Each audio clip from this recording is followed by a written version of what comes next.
Welcome to Storytime with Grammy. Today we'll be reading the book Caps for Sale, told and illustrated by Esphyr Slobodkina and published by Young Scott Books. Once there was a peddler who sold caps, but he was not like an ordinary peddler carrying his wares on his back. He carried them on top of his head. First, he had on his own checked cap, then a bunch of gray caps, then a bunch of brown caps, then a bunch of blue caps, and on the very top, a bunch of red caps. He walked up and down the streets, holding himself very straight, so as not to upset his caps. As he went along, he called, "Caps! Caps for sale! 50 cents a cap!" One morning, he couldn't sell any caps. He walked up the street and he walked down the street, calling, "Caps! Caps for sale! 50 cents a cap!" But nobody wanted any caps that morning. Nobody wanted even a red cap. He began to feel very hungry, but he had no money for lunch. "I think I'll go for a walk in the country," said he, and he walked out of town, slowly, slowly, so as not to upset his caps. He walked for a long time.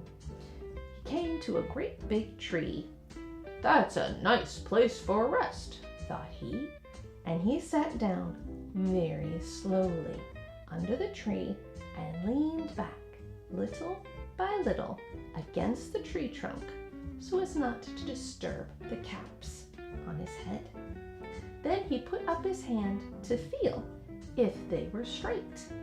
First, his own checked cap, then the bunch of gray caps, then the bunch of brown caps, then the bunch of blue caps, then the bunch of red caps on the very top.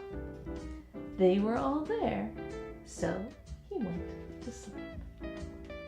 He slept for a long time. When he woke up, he was refreshed and rested. But before standing up, he felt with his hand to make sure his caps were in the right place. All he felt was his own checked cap. He looked to the right of him. No caps. He looked to the left of him. No caps. He looked to the back of him. No caps. He looked behind the tree. No caps.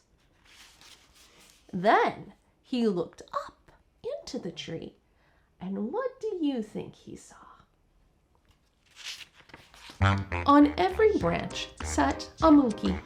On every monkey was a gray, or a brown, or a blue, or a red cap. The peddler looked at the monkeys. The monkeys looked at the peddler. He didn't know what to do. Finally, he spoke to them. "You monkeys, you," he said, shaking a finger at them. "You give me back my caps."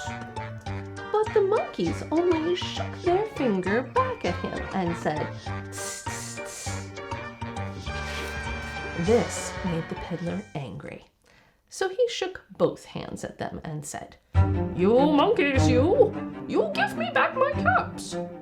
But the monkeys only shook both their hands back at him and said, "Tss, tss, tss." Now he felt quite angry. He stamped his foot and he said, "You monkeys, you better give me back my caps." But the monkeys only stamped their feet back at him and said, "Tss, tss, tss." By this time, The peddler was really very, very angry. He stamped both of his feet and shouted, "You monkeys, you! You must give me back my caps!" But the monkeys only stamped both their feet back at him and said, "Tss, tss, tss." At last, he became so angry, he pulled off his own cap, threw it on the ground, and began to walk away.